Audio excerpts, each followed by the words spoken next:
welcome everyone to this Seven Foundation online event. We're really pleased to have Michael Shaw, who's the publisher of Reading the Pictures, with us today to talk about news imagery in the first period of the Trump administration. We've spoken with Michael previously, and I was a bit shocked when I looked back to find out. I thought this was like last year or the year before, but Michael, it's been nearly 3 years since we talked about the visual framing of social issues. But I'm glad we're back again to do this. For those who don't know so much about Reading the Pictures, tell us a little bit about the mission, the work you do, and where they can find Reading the Pictures. Well, we've been in existence since also talking about like dates and scariness, I guess, but we've been doing this since 2004, and we've been really a go-to resource for news consumers, media professionals, visual academics, and also journalists, visual journalists, in the analysis of politics and culture through the lens of news photography. And we've worked with visual scholars and professionals to analyze, understand the framing, context, bias, themes, trends in news photographs, and also do a certain amount of also visual forensics. And it's just been incredible to me, and becomes more incredible every day, that given the saturation of images in our culture, that there really are so few people doing systematic and more public deconstruction, and understanding of visuals and visual framing. And hopefully, like this presentation today will be, a living example of that. Yeah. So you can find us. We actually moved to Substack about a year ago now, and so you can find us there under my name and also Reading the Pictures. And I hope people will subscribe. We've kept it free, and we're a nonprofit, so we've been able to do that. You can also find us. We concentrated most of our social media on Blue Sky, Right. but we're also, to an extent, also still on Instagram Threads. We left our 20,000 Twitter followers behind something like 2 years ago. So yes, hope they migrated as well. but readingthepictures.media is our new URL and base at Substack, and hope people will follow us there. Yeah. Sort of as a general principle, do you see news images as kind of a reflection of the culture, as a driver of the culture? I mean, how do you understand kind of the purpose and role of news images? I think both. What's been very interesting, starting probably from the Obama administration, when in tandem with the rise of the blogosphere, you had everybody, but certainly like political organizations in the White House, able to do direct publishing. And since then, what happened, I think, is there was a curatorial shift where the public became much more the kind of curators and amplifiers of particular news images, and not the media itself. So in some ways, news photography is more powerful, more salient, more dangerous, given the fact that it's kind of loose out there, Right. and especially with all of like now this polarization and all the money that's going into that polarization.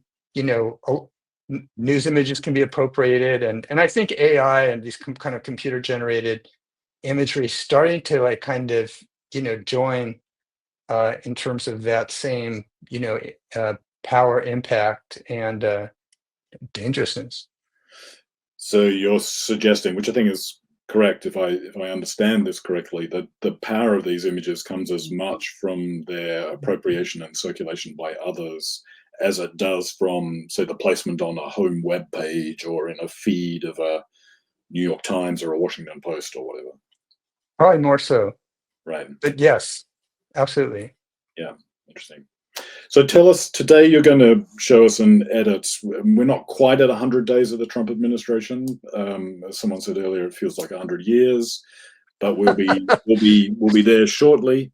And that is going to bring a lot of sort of visual retrospectives, and you're going to do that. But you're going to you've put together an edit of images looking back that's a little bit different to what you're expecting from major news organizations. I mean, how do you think it's different, and why have you chosen this particular approach? It's different because I think that the main concern I've had and have had for 20 years, but like now have it in a very heightened level is the uh, danger, problem, issue of normalization. Right. And as much as I think that the media and visual media are like are becoming more savvy and more aware, certainly because they're like, overtly under threat in terms of access and how much propaganda they're exposed to in what's going on. Um, I still think that even if they're like shifting and adjusting to some extent, I still think that the normalizing of what we're seeing is uh, is rampant, and I think that the way that media also tends to like take in a kind of illustrative or just objective approach uh, to politics and to governance, when what they're looking at is in fact right now insanity, also creates really a stronger need for what we do. So the edit is going to my edit is going to look a lot different. I'm very interested actually to see the edits that do come out, because there's going to be a flood of 100-day visual retrospectives. But I'm looking at three things in this edit, and normalizing or collusion. Then I'm looking at images that expose the abnormal, the propaganda, the denial through strong, honest visual reporting. Yep. And then I'm looking at the imagery out there that's providing commentary and critique on the abnormal. And that's sometimes subtle, that's sometimes overt. Uh, that's sometimes through news photographers, Instagram, can also be like the illustration for certain stories. But you'll see exaggeration, parody, irony, outright humor. This has become a major tool, both overtly and more subtly. And so I'll Right. be looking at some of those images too today.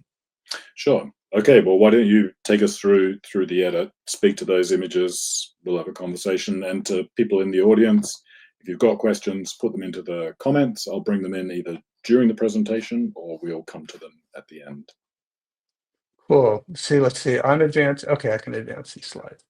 So let's start here, and let's talk enabling and normalizing. And uh, this photograph was taken, this particular version, because so many pictures were taken in this at this photo op, and different kinds of pictures. But this one was taken by Doug Mills, and I think Doug Mills is an incredible photographer for the New York Times, but he also is a real favorite of Donald Trump. And I find that he's kind of sometimes he feels like kind of drunk the drink has drank has drank the Kool-Aid.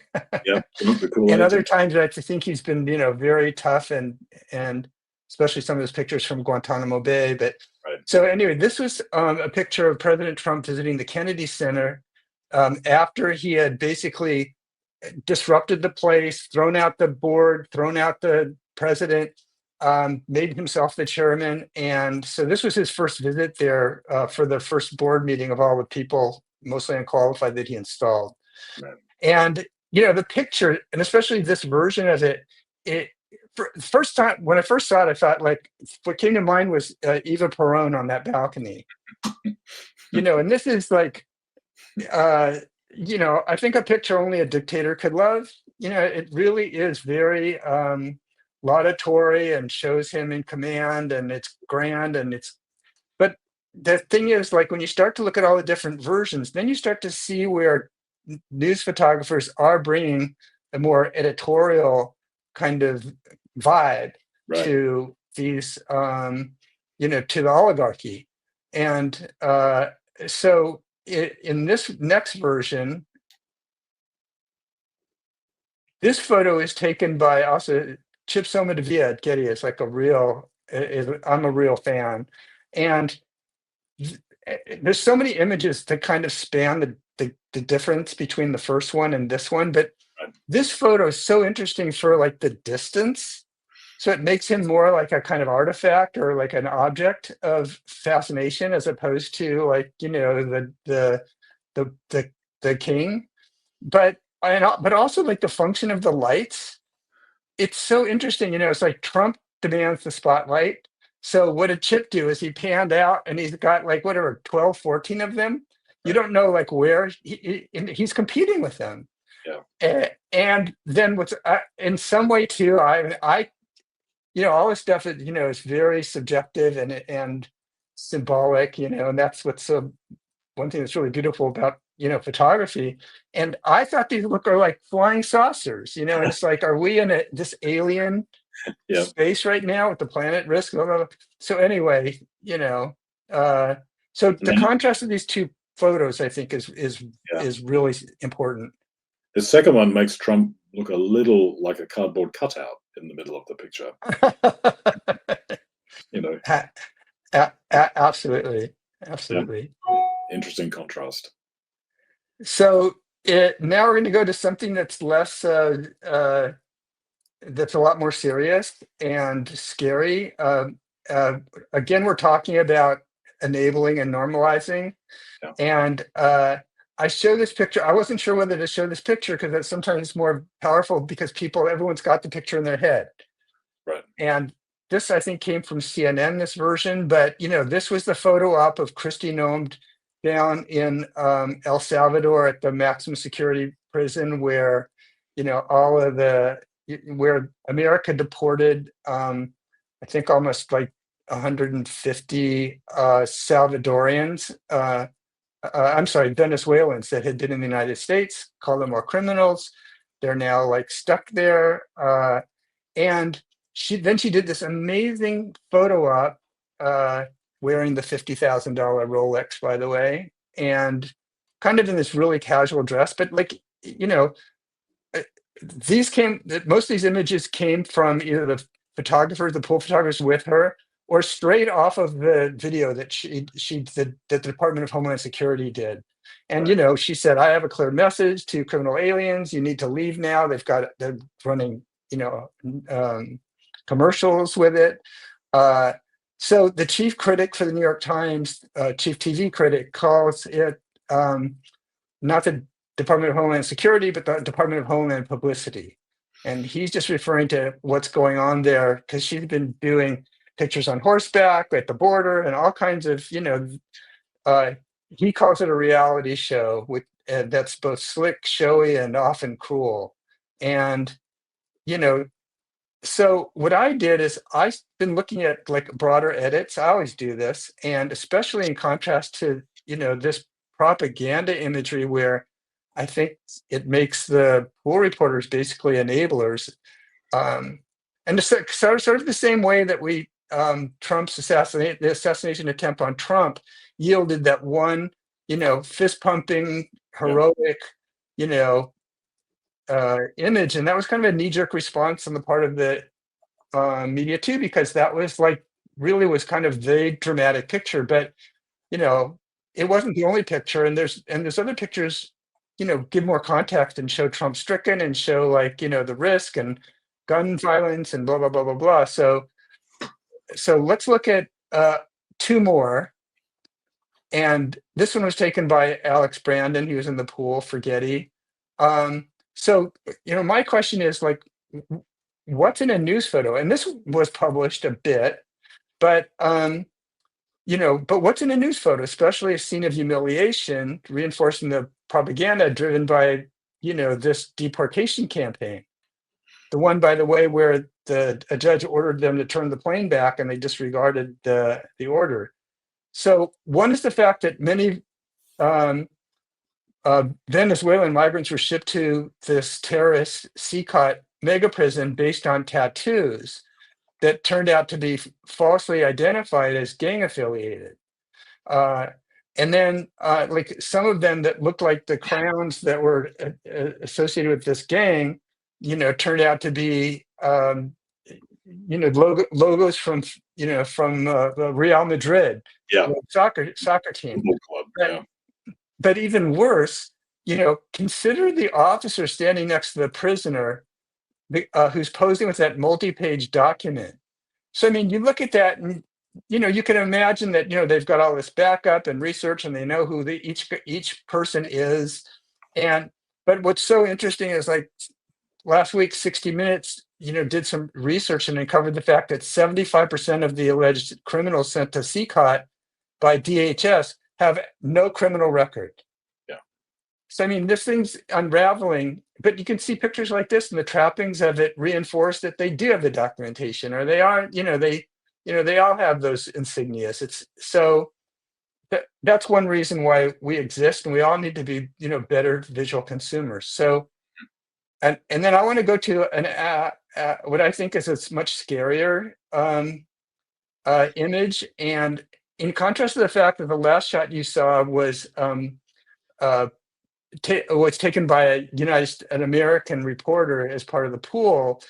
This one was released by the El Salvador presidency's office as a handout. And in some respects, because of this kind of cruelty and kind of blunt, you know, and loose adherence to laws and to human rights, I think a picture like this is actually like quite revealing. Uh, and at first, you do see this kind of, it emphasizes the propaganda impact, that there's a coterie of people that are like gawking at these guys. And then you see the two cameras, the one on the far left, the handheld, and then the one near right. So this is clearly like screams, setup or photo op. But then there's another element in this picture that's really terrifying and really does bear further research, whether it's on my part or someone else's part, about, because if you look at on the left side of that picture, there's a officer who's holding a gun, Mm-hmm.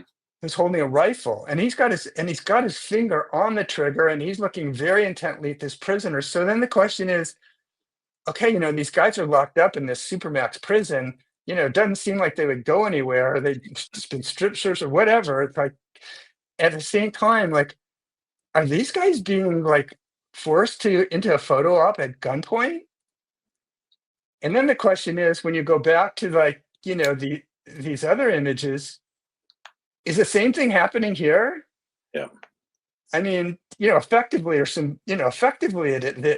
the situation. But to see it, with the guy with his finger on the trigger, that's really scary. And what's our responsibility as, in terms of the media, in terms of consumers, to really,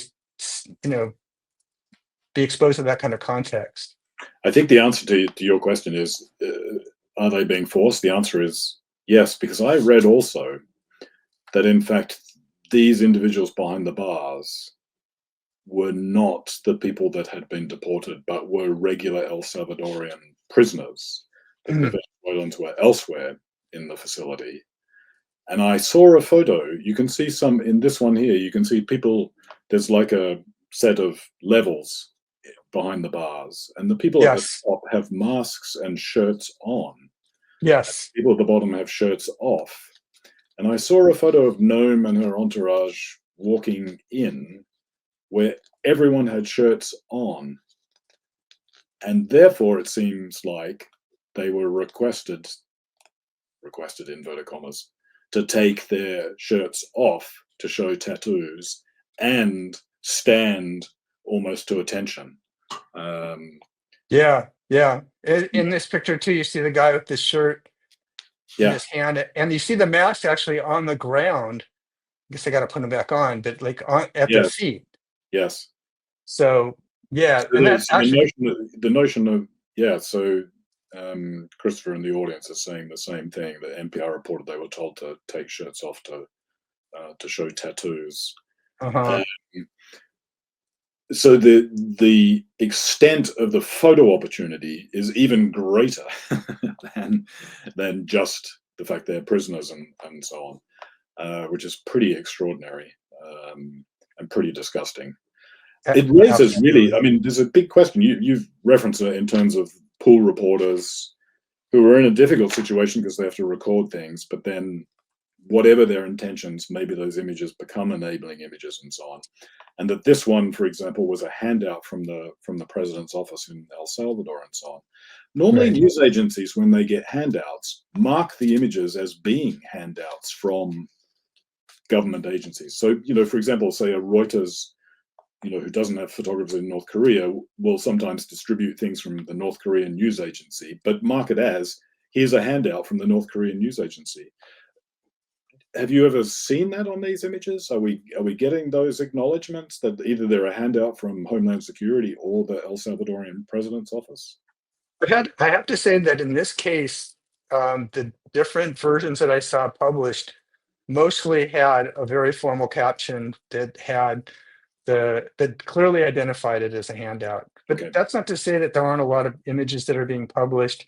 Yeah. A lot of them say like being U.S. military images that have a real propaganda or like a sensationalized, very high quality images, engaging images that are barely identified or not identified. Yeah. So, but these seem to have been. Yeah. But yeah, but your points are great. Who are the 128? You Yeah. know, Yeah. I mean, And Jurgen's also making the point that these ones resonate with photographs from actually from Auschwitz. When you see some of uh, Buchenwald, and when you see the prisoners lined up behind oh bars God. posing in certain ways, it's pretty extraordinary. Some of the resonances to these pictures. And what's interesting about like the points you're making and point Jurgen made is that the images are coming so fast and so furiously. This whole like flooded zone, inundation, and which I think is highly by design, especially Yeah. with just the implementation of the Project 2025 agenda. But yeah, it's like that. This is the problem with images too, is that we process all of this stuff, through our third eye. Uh, there's all these associations that get triggered. This is done by design, especially advertising imagery. Mhm. So in the in this moment that we're in, I mean, I didn't even think about that in terms of the analogy to the Auschwitz photo, but it's like my body does. I think my Yeah. brain does, Yeah. and that's what's really dangerous. Yeah. Um, so go on. Yep. Uh, Again, in this case, I'm not showing you the image that is the one that we all have mostly like stored in our brains. That photo, though, if you compare it to this one, which really wasn't published widely at all, um, uh, shows Musk alone.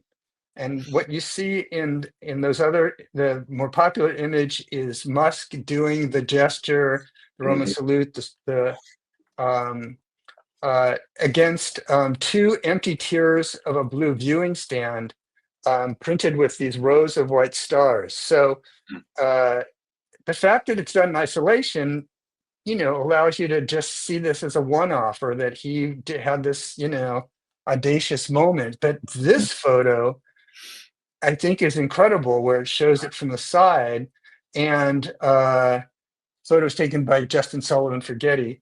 And here it speaks of the tacit and also the overt support of the racist foundations of the MAGA movement. Mhm. So I just, and the difference between seeing one versus this, again, all these things have impact, even if it's like more subconscious, or unconscious. Yeah. um yeah, The seeming pleasure in this moment is from the audience is striking. absolutely, and it's hard to know. I mean, it, also this is some of the trickiness, but also the magic of photography because he's probably, and I'd have to go back and look at the video, but there obviously you'd think like the applause and is from like something that's more culminatory for what he's been saying up to that point, and they may not have even registered Hmm. or processing that, but this capturing the still moment for eternity, and the underlying veracity and truth Hmm. of the connection and the response is what makes this photo so powerful Yeah. and legitimate. Yeah. uh this was our marketing frame, and I just, the Democrats, there's a narrative that's right now that's so dominated by the administration and was so actually dominant during the campaign that and these themes also get picked up by the media and broadcast by the media and quoted and highlighted and or elevated. And if you talk about the narrative about the around the State of the Union, they're like the Democrats um, push back. Representative Green with the cane and the little signs with the paddles. They were so castigated. It was like this isn't organized, this isn't cheap. That just jumps right on to Democrats in disarray, which they are. But then you don't even look at like kind of the individual moves. And this picture of Representative Melanie Stanbury, she's a Democrat from New Mexico, she positioned herself right at the entrance, when Trump entered, and I think this is brilliant. But I think you have to extrude it from the narrative and from some of the other images that maybe don't hit home. But you want to talk about photo bombing, you want to talk about trolling, you want to talk about uh, an asterisk to like what's going on. You want to talk about like a split screen effect. I Hmm. mean, this picture by Win McNamee and her action, by the way, like a congressperson, Republican congressperson or senator, grabbed this out of her hands and threw it immediately. And there's photos of that too, but which is kind of pretty hostile. But Yeah. I think this is just very powerful of like, subtext, bottom line, caution, warning, emergency. I think it's brilliant. Yeah.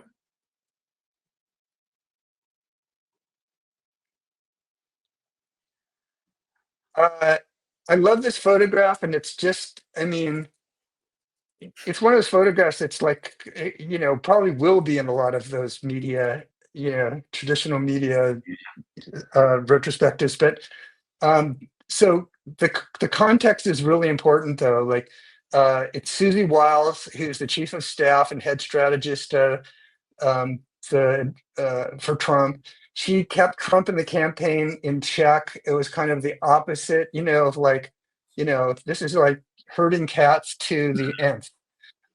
And she's a master, and she stays very behind the scenes as opposed to like the rest of the Trump, you know, the clown show, and she remains poker face. But this is really about what it's like to manage such a loose cannon and how completely impulsive this guy is. The photo was taken during that wild February 2025 press conference with Benjamin Netanyahu, where Trump just casually drops this bombshell idea about that America is going to take over Gaza, kick out all the Palestinians, and build this luxury, like Hmm. beachfront, Mediterranean style resort. And so this is the moment. This was that moment. And for Susie Wiles to like have an expression like this and be caught this off guard, and this publicly off Hmm. guard, which she would, never, ever, ever, ever happen, a million to one. Well, this guy just kind of does what he wants. He's hyper impulsive, completely audacious. And she's like, WTF? I mean, so it's a lot about the depth of his insanity and impulsivity, Yeah, and yeah, and that she so to elicit this kind of response. yeah. As Kenneth says, that image, it's absolutely awesome. It says a lot. I mean, it looks like your mother chast, chastising you when she doesn't want to say anything, just gives you the evil eye. Yeah. Exactly. Perfect. Uh, I love this picture. I can't believe we actually found a published version of it. You can find a lot of pictures on Getty that they throw up there for sale, and someone Hmm. somewhere published it. But you know, this background. This is taken by Andrew Harnick for Getty. It's like it shows uh, Pete Hegseth arriving for a meeting with Senator Ted Budd on Capitol Hill as he's doing the rounds, with all the senators before, the formal nomination hearings. This is absolutely standard when you nominate someone who's got, who's even, like somewhat qualified, not like Hegseth with the alcoholism and the complete lack of qualifications, and the fact that he couldn't manage these like tiny nonprofit veterans organizations when he was, Hmm. way back when. And you know, the senators, especially the Republican senators, you always open your office and do the photo shoot, and that you're sitting on the couch and Hmm. and schmoozing and doing all that. Well, there was a lot of senators Republican senators, Marsha Blackburn and some of the others. I think maybe Joni Ernst was one. Yeah, Joni Ernst. They would not allow themselves to be photographed with this guy. I mean, talk about a tell. And so here, what was amazing is I said, I think I wrote something about this where I said that Senator Budd ended up splitting the difference. So they like kept the door open a crack, and you got this with Yeah. Hegseth and his wife. I mean, come on, this is like really, really an indictment. It's unbelievable. So they didn't want to be seen with him, but they still voted to confirm him. Down the line, Yeah. down the line, down the Yeah. line. Uh, There's there's nothing also, yeah. nothing quite so powerful as partisanship, right? And well, and also the leverage that Trump has, where these people are, like I'll primary you if you don't vote for, don't, every last little thing that I demand. Maybe Yeah. you're seeing some grumbling and maybe a few cracks, emerging right now, but it's still that's the case.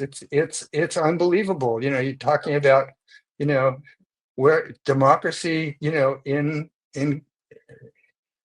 we're certainly in a constitutional crisis. Yeah. That's for sure. We can stop like fudging around about that. Yeah. Um, so if you follow, let's see, I got one picture out of order. Oh, I lost the pictures. Oh, I'm sorry. Okay. Um, this picture, if you follow Chatting the Pictures, we do these videos called Chatting the Pictures. They're basically 3-minute deep dives on a particular picture, and then we'll show accompanying images to give you more context on it. And if you look in the background of this shot with Trump meeting in the Oval Office with Prime Minister Modi of India, you'll see that on the back wall, and that's behind Susie Wiles, who's now more typically pictured. Yeah. uh, you see Donald Trump's mugshot from the that was published on the cover of the New York Post, hanging in a gold frame in this very tight passageway outside the Oval Office, and it goes to that particular door and entrance goes to something called the Outer Oval, which is just used for the president's secretary sits out there, and it's just used by White House staff, members of Congress, and sometimes some friends. So in a cramped space, Pete Souza, like who I'm friendly with, he like kind of jumped out of his skin when he saw that. He said that space is too small to put up a picture, but not when it has this kind of effect. And also when all your in-house people have to walk past it, and the mugshot, with all the threat and bluster is like right in your face because you don't have any space otherwise to to avoid it. So, the gilded framing of the mugshot allows it to blend seamlessly with the historical presidential portraits. And as my colleague Kara Finnegan said, it elevates a booking photo to the status of presidential portraiture, the way it, is there with the paintings. And then, transforms a criminal indictment into a badge of honor. And then it also, creates, as I was saying, in terms of the passageway, it creates this intimidating checkpoint. So, there's like a visual warning right there at the entrance of the Oval Office that you're entering a space unbound by any norms or limits. And, no one knows that better than, President Zelensky. Yeah. So, it's pretty incredible. As Kenneth points out, if you go and see if you have an image of the official portrait, the one that gets hung in embassies and around the world, it looks very much like the mugshot. It has the same sort of head angle pose and so on to it. And they were very open about that, like that was the point. Right. So, yeah, that's another thing, is you don't have that level of discretion. Trump is like, tells you what he's going to do, Yep. then he does what he's going to do, and and then we're like, oh my God, he did that. It's like, just really quickly too, this also shows like the kind of kitsch and clutter that is now characteristic of the White House. Underneath those books, he has this embossed emblem of the presidency. I mean, I think it's for his benefit. And then all of those trophies that are on the mantelpiece, it's like, what happened to to Obama's apples, or like, I mean, it and there's other shots in this, and like in some of the other rooms that are like incredible, just in terms of like, all of the mirroring, and literally, like, there's on those doors, by the way, that close, that one and the more main door, when they're closed, what's hanging on the back of them are these gold embossed mirrors.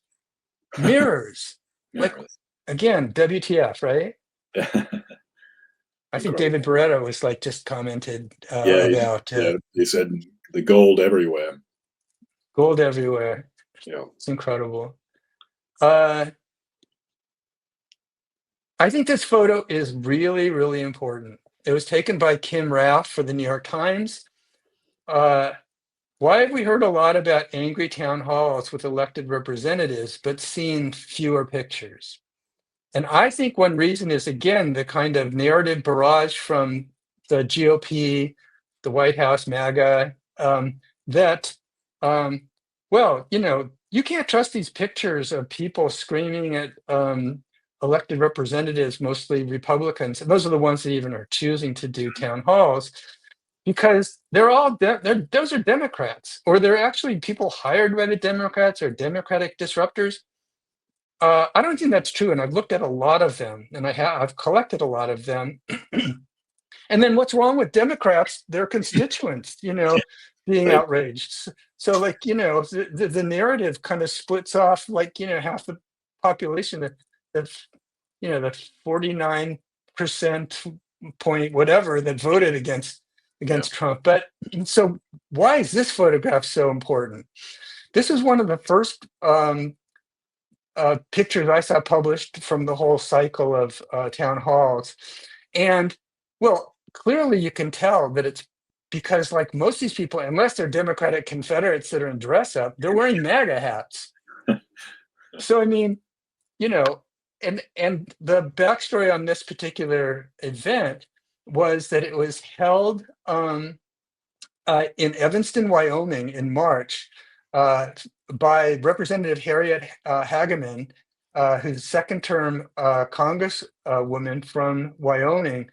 And if you look it up, she won her district by 75% of the vote. Wow. So, I mean, you'd be hard-pressed to find Democrats in the district anyway. let alone like, so this is proof. The proof is in the pudding, I guess. And so again, in terms of the backstory, these people were so angry about Doge and about all these cuts and it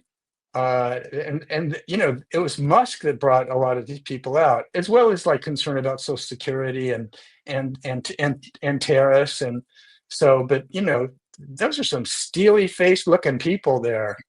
They're not screaming, but they don't look happy at all. Not at all. Not at all.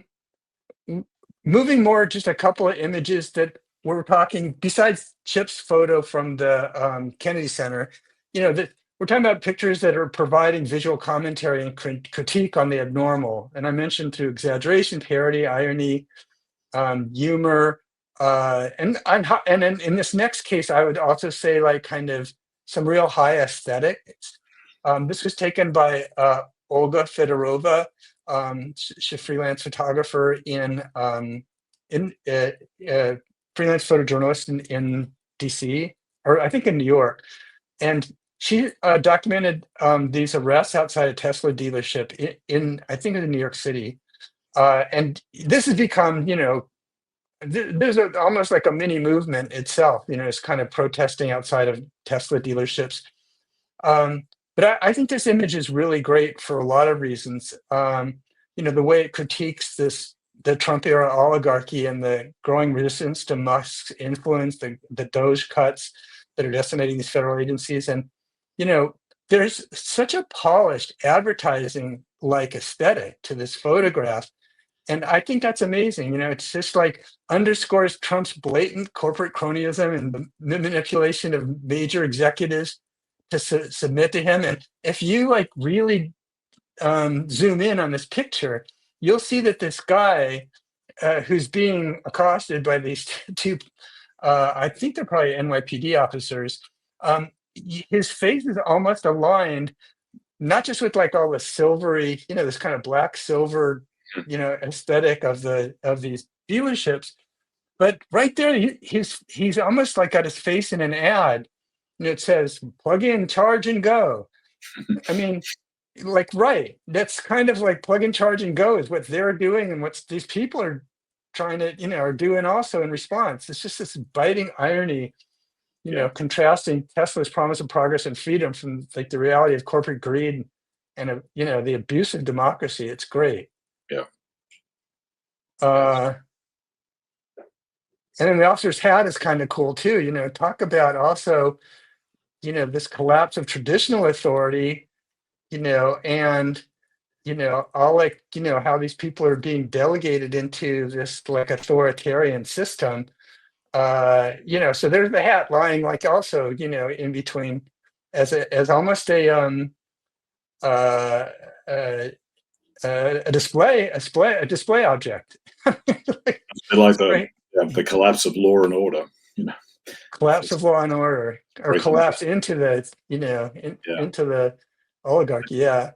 I think the expression, just to go back to that, the expression on that protester's face is extraordinary too, because it's not one of pain or grimace or violence or whatever. It has a contempt almost, that expression, It's reaching. It's like, it's it's enterprising. Mm-hmm. Yeah, definitely. Good observation. This I find is an amazing photograph. You can only look at so many protest pictures, and there again, the narrative is like, protests don't do anything, and it's like, so in a way, you start to get, to the extent people are already inert in certain respects, then you start to get the defamation of the act, even though there was tens of thousands of people across the country that did participate in that day of action. So. And I think protest is growing, and it's definitely going to be a factor and a critical outlet. But this picture was taken by Alex Kent. He's also a freelance photojournalist in DC and in New York, and it shows alumni of Columbia's School of Public Affairs ripping up their diplomas in protest of the university's handling of the Khalil detainment by ICE, Right. and then all the other, kind of restrictions and caving that's taking place on that campus from access, ICE access and carting other people away, and the, taking away like the funding for research, and on down the line. But you know, photojournalists, very good photojournalists, you know, they're they're known for, although they don't necessarily get all the recognition, for incredible creativity. Hmm. And these men and women, they know, when they're dealing with some kind of situation where it's been photographed so many different times the same similar ways. And this is just so beautiful, just like it shows, kind of an active violence in frustration. It's such an interesting parallel. Um, the emptiness in between the pieces of paper, how much the piece of paper is forsaken, which is, to earn something like that is extraordinary. It involves extraordinary commitment. So, um, it's also something you could probably talk about all day too, because it's got so many associations to it. A fractured country, a split country, a country torn apart. The resonances are multiple in that. Yeah, absolutely. I'm sure we'll go to Q&A pretty soon. I mean, we can go back and I'm sure people have plenty to say about these different images. One more in terms of commentary, and there's the other picture. That was out of order. Let me go back. So I love this picture too, because you hardly see any of these. We hear and hear and hear about these people got laid off, and we hear it in terms of numbers, or maybe you see a profile of a person, but you don't really see the act of it. Just like that photograph of the two senators that were barred from entering, I don't remember which agency it was, early on. But this photograph, you see HHS employee Julie Siegel standing outside the Switzer Memorial Building, and she's showing up for work. She's denied access, and her badge is confiscated. Uh, and right after it was reported, maybe it was reported overnight, that the Trump administration had fired staff at the CDC and at the FDA. And it's so interesting how, like, the look on her face, kind of innocent, naive, Mhm. like some just surprised in the truest sense of surprise. Then you've got the two security officers, and they're looking a little like, caught red-handed or something, and especially the guy on the right, because he's raising his hand, and I don't know if he wants to cover the lens, but when you see this, that's not good. Mhm. So uh, this was Kevin Lamarck from Reuters caught this, and it really speaks volumes. Mhm. Absolutely. And then, so I'll jump. I think we have time for, yeah, this is my last one. I love Dina Latovsky's work, and she's Mhm. been on Substack for quite some time. She writes very well. She provides fantastic context and talks a lot about the reality of being a photojournalist, and the compromises, and the or perceived compromises. She's really great, and her pictures are just so outstanding and forthright. So this was taken at Charlie Kirk's Turning Point inauguration ball. She took the an amazing series to the New York Times Magazine, um, and oh my God, to find a picture that so starkly symbolizes the perceived aggression, true aggression and threat associated with the Trump administration. And that muzzled dog, that's a scary dog, and it's there with the security people. I think she just went through a metal detector to get in. And Charlie Kirk, he's one of these really far right advocates, overtly racist, really white supremacist. And symbolically, I mean, I can't help thinking the woman's holding the dog or holding a leash, which she's not. Yeah, She's holding a phone in her, in I think her, either part of her dress or a bag. yeah, Um, but this is the MAGA faithful, reveling, behind this wall of fear and menace and intimidation and danger. And it's all there, but it's also, it's a picture from a party. yeah, So and maybe party is a double entendre actually, yeah. but there's the party, anyway. So I think my that was my also interesting for the blackness in it. I mean, a little like the torn diploma, the torn degree, uh that half this one is black. a- absolutely. Absolutely. So, I mean, my intention there is, again, my intention was, and you're not going to find it in the media, lineups that you're going to see very soon. And I'm sure there'll be challenging images there too, Yeah, or concerning images. But you know, normalizing, exposing the abnormal and the propaganda and the denial through strong, images, brave images, and then all of the commentary and critique that are, maybe like subconscious or implied, but have are just as are bolder and have yeah, even more to say. yeah. That's that's really great, Michael. Thank you. To folks in the audience, if you've got questions, drop them into the chat. We'll bring them in. We have time for Q&A. And if you want to reference particular images, we can bring those back up on the screen too. Um, I mean, I think one of the things that strikes me looking at these images too, and what I like about your process is that you force us to look at these images. That is, they often go by very quickly. It's not I'm not one of those people who believes we're flooded. The only people who are flooded are photo editors at media organizations who have streams They're of flooded. documents.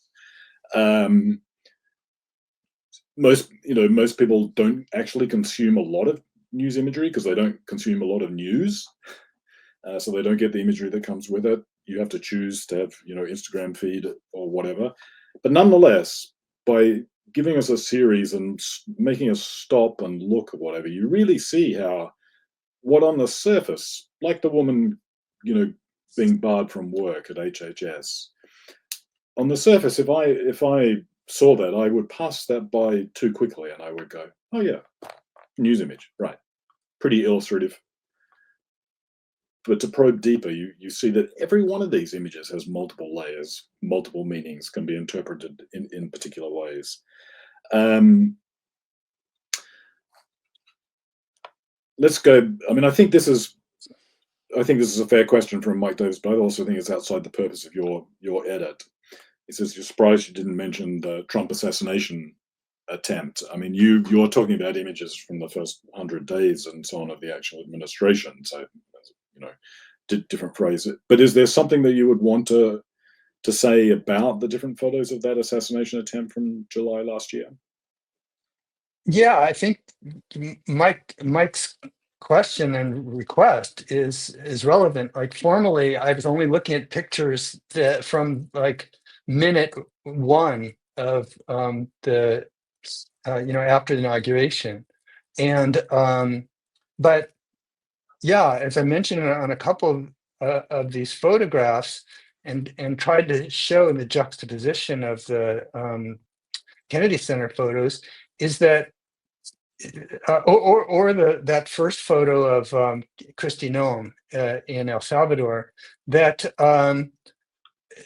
certain photographs just become darlings of the media, and then are used to have maximum propaganda value. And Kara Finnegan, my colleague again, talked about, and she told me that morning actually, like right after she saw the photograph of him on stage with the that and the bloody ear, and the composition of it is amazing, that he stage managed that photograph. And typically you think about that as like someone did that in advance, but he's that instinctive and has that much genius in terms of how people consume, whether they're visual metaphors or language. Or so, yeah, I mean, what Mike reminds me of too is how the World Press Photo just Yes. made one of the other photographs, awarded one of the other photographs and ignored the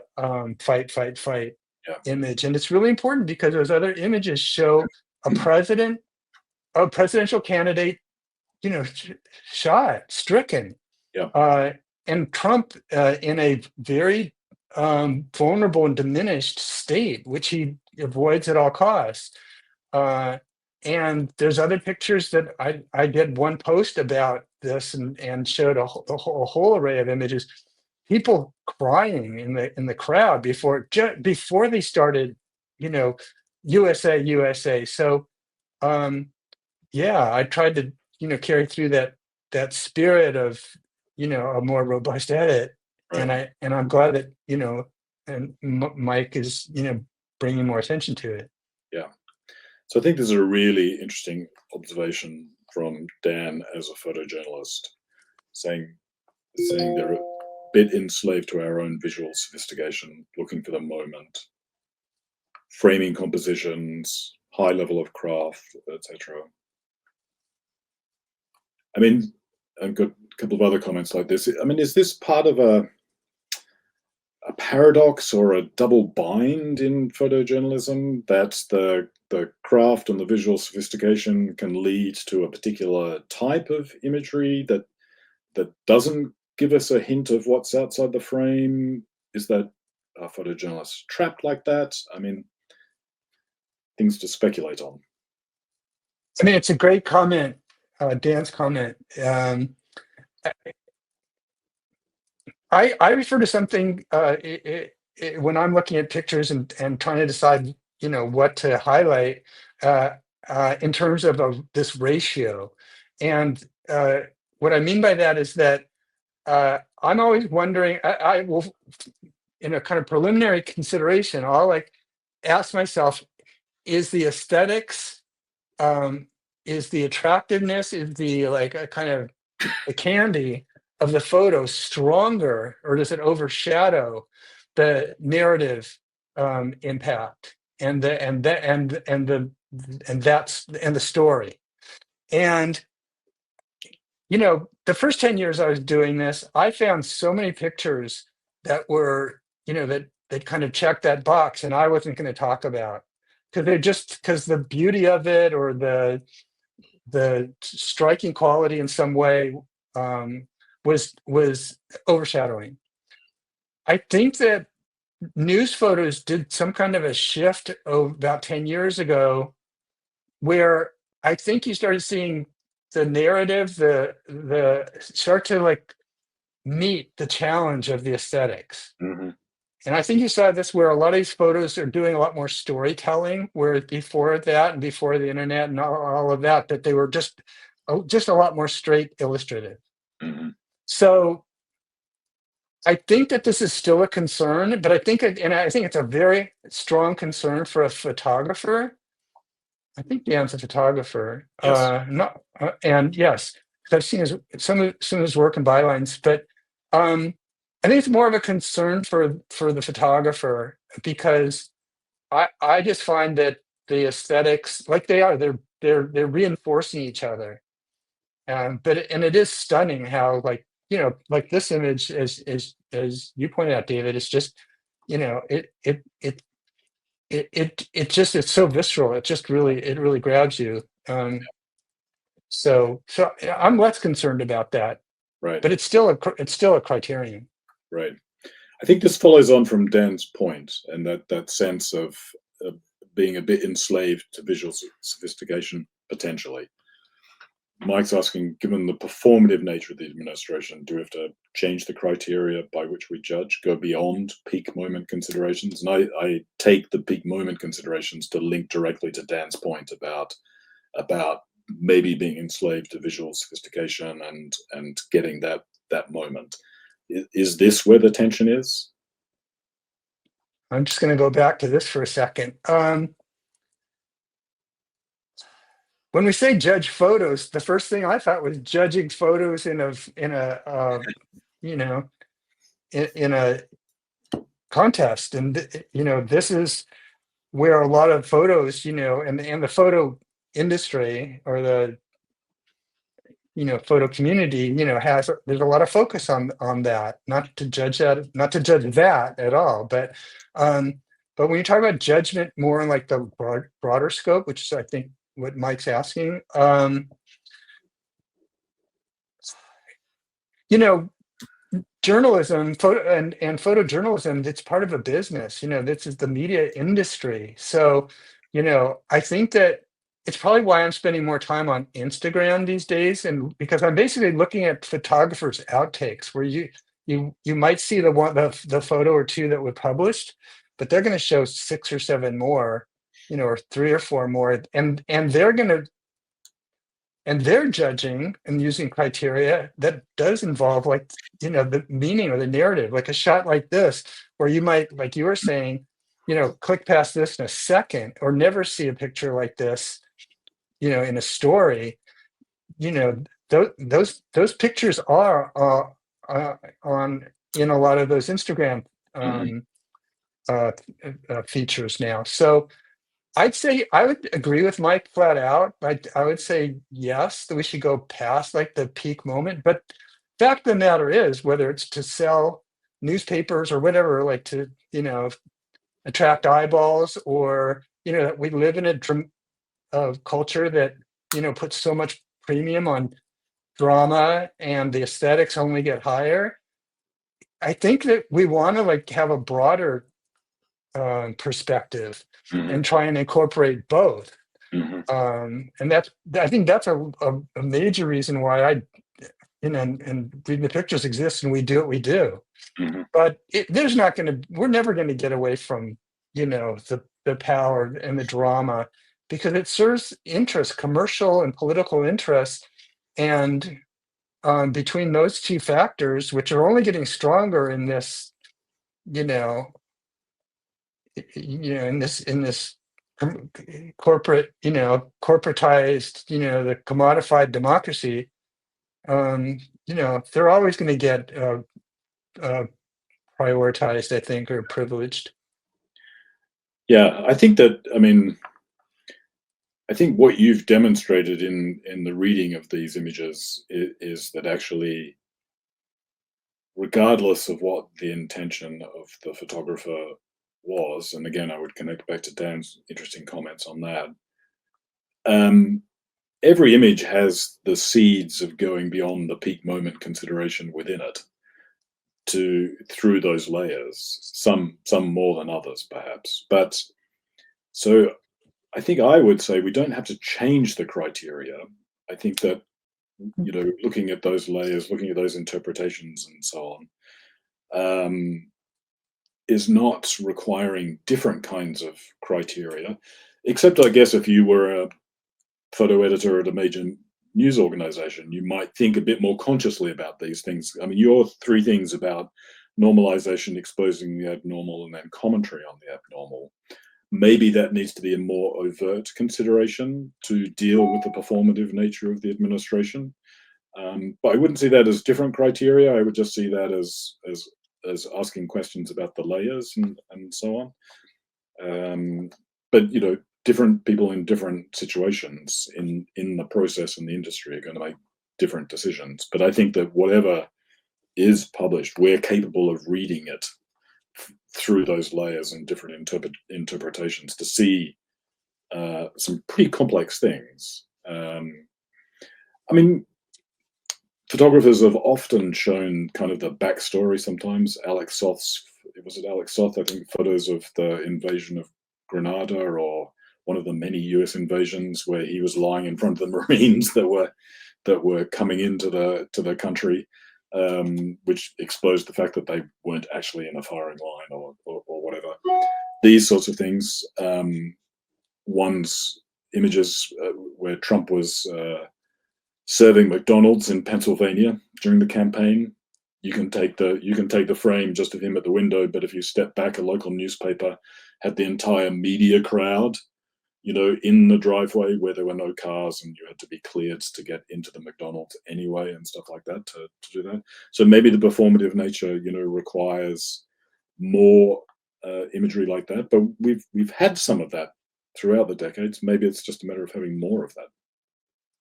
And it does depend on whether you're talking about, say, like the media industry and the demand and requirements of editors and the marketplace, as opposed to, say, um, the the public, because I think the public, with all its material, at hand, has become incredibly savvy at finding that shot, and doing the forensics and calling out and the narrative. And you know I I was on top of that McDonald's photo, uh, right away, and was Right. doing, delving into pictures. But there's nothing like social media now, where you know I think it was like a reader who just found, just pulled one of these frames that showed them, not just ushering the cars one at a time, but then figured out that they had Confederates, or they had hand selected the people that were in those cars. Hmm. And then you looked at that picture of the woman, like, just gushing over Trump, and how they had actually, like, really decided, demographically, who was in those four cars that were going to be in most. This was the public doing this. So, and Hmm. we can advocate for some of these, more populist and more democratic, like Mike was saying. It's kind of more, yeah, the democratization of this PR. Yeah. And but you know academics talk about it a lot, and people that are media critics talk about it a lot, but the people are doing it. And that's why I think that we try and really stay in those populist spaces too, because we're, kind of, part of that bubbling up. Yeah. So, two questions and comments to finish. This is a good and detailed one from Christopher, pointing out that really news photographers, particularly White House photographers, realize the performative nature, but they're in this context of working so fast, having to deliver these things. They have to picture what is in front of them, be fair, aesthetic.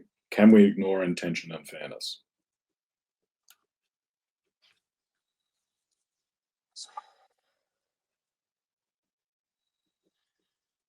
Hey,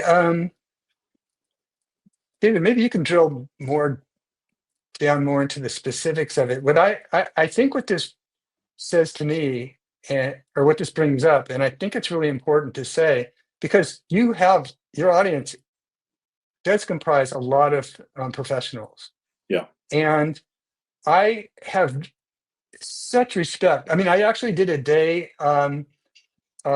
with the pool, on Capitol Hill, uh, and with the White House, the photo gallery. And I have nothing but respect for, the demands and the constraints of, those jobs. And if the point here is, you know being more in tune, and being more, and really speaking more to, you know the constraints, and how hard these, working photojournalists, you know and how much effort they put into, like, really capturing the broader bandwidth. I I I think it's incredible what we see, and how much they do capture, and how much, for example, how much innuendo is there on the margins. And it's not to, like, disparage, but it's to, like, try and capture breadth. And I I think it's quite incredible, actually. I mean, I'm not kind of a muckraker and kind of talk from that perspective a lot, but you know, these photos, like you said, sometimes it just means, like, giving more time, Yeah. to see how much is there. Yeah. And it's an incredible amount there. Yeah. Yeah. I mean, I don't think there's any in offering a critique and reading of imagery this way. There is no slight, uh, indirect or direct, towards those who are making imagery in those extremely difficult circumstances. What I would say is that, of course, that's one element, because then, of course, as Christopher says, they make hundreds or thousands, send 40 or 50 to the desks. Some then get selected by the desks, some get distributed, some get picked up, some get published. In other words, there's a whole series of decision points and processes along the way which are interesting to look at. And not all, if there is criticism in the negative sense, as opposed to criticism in terms of just analysis, it doesn't fall on the shoulders of the photographer. It falls on that process of image production and circulation. I think that's a very important thing to emphasize. So when I was talking about whatever the intention, to me, and I think you're the same, is that what you're interested in is the effect of imagery. And that can be different from the intention of the image maker or the editor or the gatekeeper, as Christopher says, along the way, or the media. You're looking at the effect and the layers and the possibility of reading those things. None of that, casts aspersions on the people who are making the photographs in the first place to start with, because they do have to record, what is in front of them in particular ways. I mean, there's a larger question there about whether or not access to photo ops, is something that might want to be questioned or thought about in different ways. But that's a different debate for another day. But that's especially the case, as Mike says, given the performative nature of this current administration. I wanted to conclude with this comment and question from Gwen, picking up Sontag about images that mobilize a link to a given historical situation.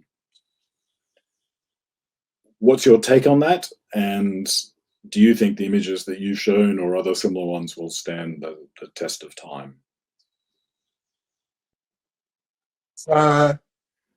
Yeah, I think that's a consideration also.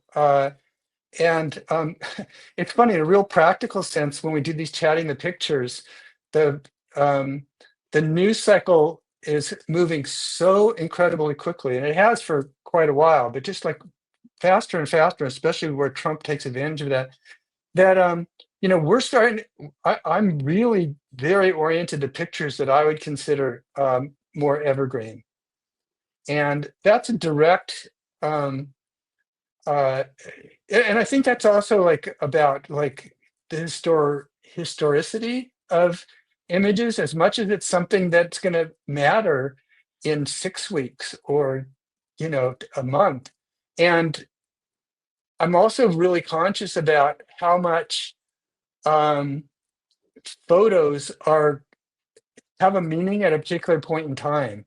So that picture, for example, of the woman losing her credentials in front of the government office, that picture may be very, really not have much to say, in 6 months from now or a year from now. But, so it's very salient now. So I'm trying to strike the balance between something that's, going to really be retrospective, current, very immediately significant, and then also prospective.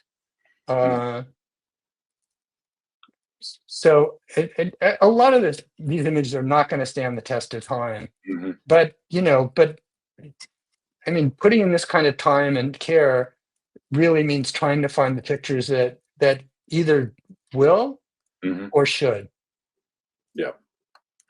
Well, Michael, that brings us to the end of our time, and I'm really grateful for the edit you put together and the discussion. So I'm very pleased for the questions from the audience. Thank you to those people who remained and asked those questions. I think the discussion has been fantastic. I mean, a lot of people talk about visual literacy, and I think it's a mistaken concept in a lot of ways, as though you have to teach someone. I've always thought about everyone is capable from a very young age of reading images in particular ways, but what we don't have is the opportunity and the time to read them. And I think that's what you do with reading the pictures, is actually commit your own time and opportunity to do that. And then in an event like this, we've also made time for everyone. And as I said earlier, to stop, think, pause, examine. That's not something that happens very often. So thank you very much for that. I think this is, to me, how visual literacy operates, giving all us readers the time to look at those pictures and think about those sorts of things. So it's been absolutely fantastic. Thank you very much. Thanks. Thank you, David. And for people that be able to engage more that way, I would encourage you to subscribe to Reading the Pictures, and and make it more of a conversation. But it's always great talking to you, Yeah, and you have a great audience. So it's an absolute pleasure to be here. great. Thank you very much, everybody.